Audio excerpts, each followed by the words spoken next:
रतन टाटा भारत के सबसे प्रमुख इंडस्ट्रियलिस्ट लोगों में से एक। 28 दिसंबर 1937 को बॉम्बे में जन्मे रतन टाटा जाने माने बिजनेसमैन नवल टाटा के बेटे थे। भारत और यूनाइटेड स्टेट्स ऑफ अमेरिका में अपनी शिक्षा पूरी करने के बाद रतन टाटा 1962 में टाटा ग्रुप में शामिल हो गए, जिसकी स्थापना उनके परदाता जमशेदजी टाटा ने 1868 में की थी। उन्हें 1991 में टाटा ग्रुप का चेयरमैन नियुक्त किया गया था और उनकी लीडरशिप में टाटा ग्रुप का तेज़ी से विस्तार हुआ और अब ग्लोबल कॉन्ग्लोमरेट बन गई है टाटा ग्रुप। रतन टाटा के लीडरशिप और विजन ने टाटा ग्रुप को दुनिया में सबसे सम्मानित और सफल बिजनेस ग्रुप्स में से एक बनने में मदद की। उनके नेतृत्व में टाटा ग्रुप ने जगुआर, लैंड रोवर, टेटली और कोरस्टेल जैसे कई प्रतिष्ठित ब्रांड्स लॉन्च किए। उन्हें उनकी नई सोच, सामाजिक कारणों के प्रति उनकी प्रतिबद्धता और दुनिया में पॉजिटिव चेंज लाने के उनके जुनून के लिए जाना जाता है। रतन टाटा के बारे में सबसे इंस्पिरेशनल स्टोरीज में से एक उनकी डिटर्मिनेशन और समाज पर सकारात्मक प्रभाव डालने की कमिटमेंट से संबंधित है। 2004 हिंदी महासागर सुनामी के बाद रतन टाटा ने जो तबाही देखी, उससे वो बहुत अफेक्ट हुए थे। वो पीड़ितों की मदद के लिए एक रिलीफ फंड स्थापित करने के लिए दृढ़ थे। कई चुनौतियों का सामना करने के बावजूद वो डटे रहे और टाटा ग्रुप ने $10 मिलियन से अधिक का योगदान दिया। 1996 में उन्होंने education, health care and rural development को बढ़ावा देने में मदद करने के लिए टाटा ट्रस्ट की स्थापना की, जो भारत के सबसे बड़े फिलैंथ्रोपिक ऑर्गेनाइजेशंस में से एक है। 1998 में टाटा मोटर्स ने एक ऐसी कार बनाना शुरू किया जो मिडिल क्लास भारतीय परिवार के लिए सस्ती और सुरक्षित थी। और हम जानते हैं, कई वर्षों के रिसर्च एंड डेवलपमेंट के बाद टाटा नैनो को 2009 में लॉन्च किया गया था।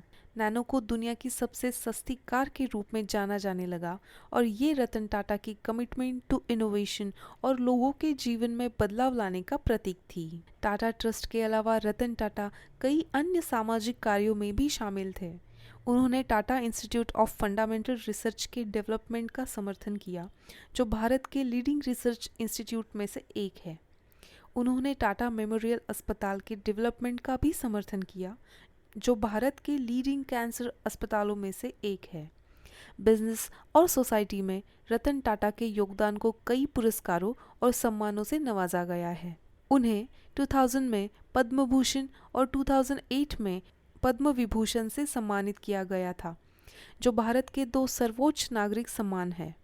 इंटरनेशनल बिजनेस में उनकी सेवाओं के लिए उन्हें 2009 में knight commander of the order of the British Empire यानी कि KBE से भी सम्मानित किया गया है।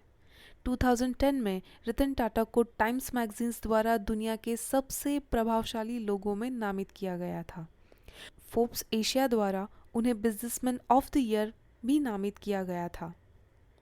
सिर्फ अचीवमेंट्स और कॉन्ट्रीब्यूशंस के लिए ही नहीं, लेकिन उसके अलावा रतन टाटा को उनकी लीडरशिप स्टाइल, इंटीग्रिटी, ह्यूमिलिटी, अपने टीम मेंबर्स को प्रेरित करना और टाटा ग्रुप की संस्कृति पर उनके प्रभाव के लिए भी जाना जाता है।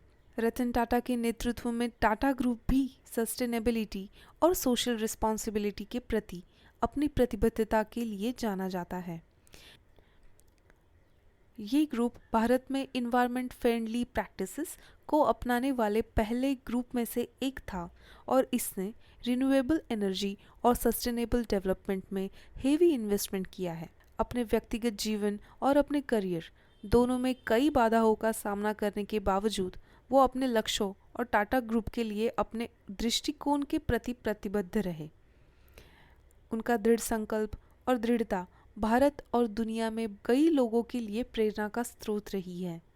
अंत में रतन टाटा का जीवन और करियर सामाजिक जिम्मेदारी और दृढ़ता की शक्ति का एक वसीयतनामा है।